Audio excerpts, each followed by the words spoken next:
আমি বানাতে চলেছি বরবটি আলু দিয়ে একটা দুর্দান্ত স্বাদের রেসিপি। এটা খেতে খুবই সুন্দর লাগে, ভাত বা রুটি যে কোনো কিছুর সাথেই খেতে খুব দারুণ লাগে। তাহলে দেখে নেওয়া যাক বরবটি আলুর তরকারি করতে কি কি লাগছে। আলু আমি এইভাবে ডুমো ডুমো করে কেটে নিয়েছি, বরবটি লম্বা লম্বা করে কেটে নিয়েছি, পেঁয়াজ কুচিয়ে নিয়েছি, আমি এখানে একটা বড় সাইজের পেঁয়াজ কুচিয়েছি, টমেটো কুচিয়ে নিয়েছি একটা, আর খুব সামান্য আদা রসুন বাটা 1 চা চামচ, জিরে গুঁড়ো একটু অল্প 1/2 চা চামচ, ধনে গুঁড়ো 1/2 চা চামচ, লঙ্কা হলুদ স্বাদ অনুযায়ী, আর এখানে লবণ নিয়েছি পরিমাণ মতো। এই অল্প উপকরণ দিয়েই হয়ে যাবে এই বরবটির রেসিপি। তাহলে চলুন রান্নাটা শুরু করা যাক। প্রথমে আমি গ্যাস অন করে কড়াইটা বসিয়ে দিয়েছি, দিয়ে আমি এর মধ্যে দিয়ে দেব কিছুটা জল, জলের মধ্যে দিয়ে দেব 1 চিমটে লবণ। জলটা গরম হলে ওর মধ্যে আমি আলু আর বরবটিটা প্রথমে 2 থেকে 3 মিনিট সিদ্ধ করে নেব। এবার আমি এর মধ্যে দিয়ে দেব আলুগুলো, তারপর দিয়ে দেব বরবটিগুলো,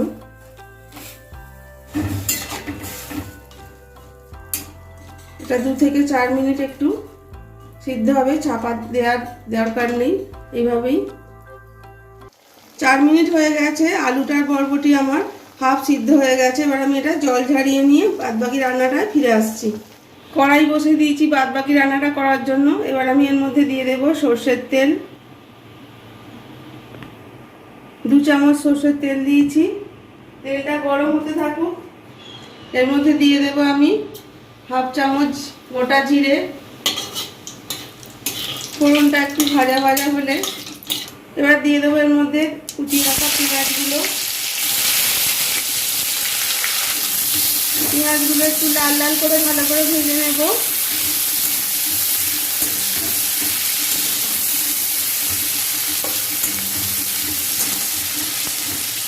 পেঁয়াজটা ভাজার সময় আমি এর মধ্যে দিয়ে দেবো কিছুটা চিনি।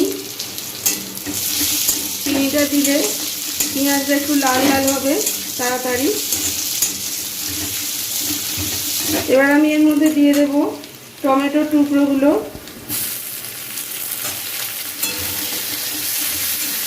টমেটোটাও পেঁয়াজের সাথে ভালোভাবে ভেজে নেব।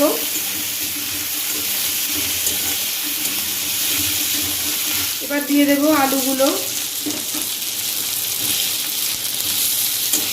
আলুগুলো পেঁয়াজ টমেটোর সাথে একটু ভেজে নেব।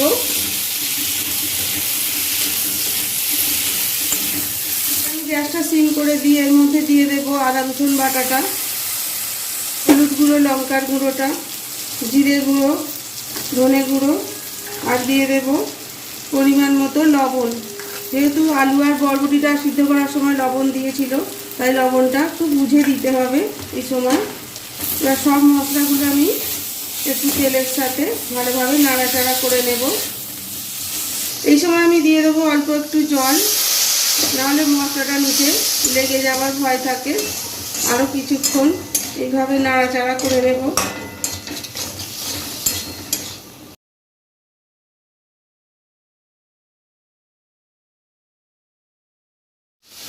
এবার আমি এর মধ্যে দিয়ে দেব বরবটিগুলো।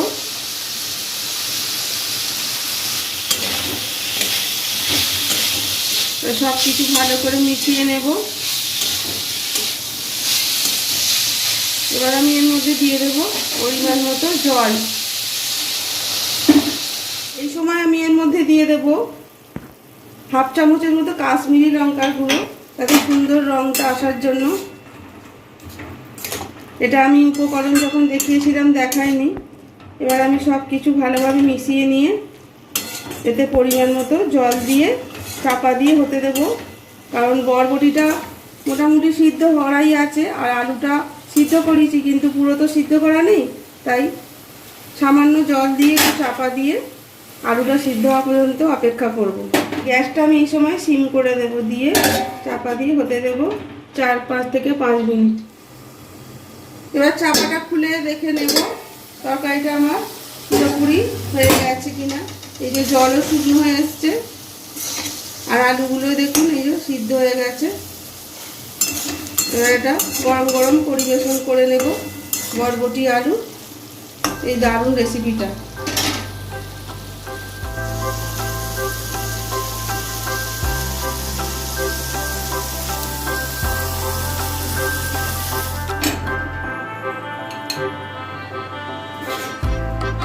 তাহলে বন্ধুরা, রেসিপিটা ভালো লেগে থাকলে ভিডিওটিকে অবশ্যই একটা লাইক করবেন, সকলের সাথে শেয়ার করবেন, আর কেমন লাগলো বাড়িতে বানিয়ে অবশ্যই জানাবেন কমেন্টের দ্বারা।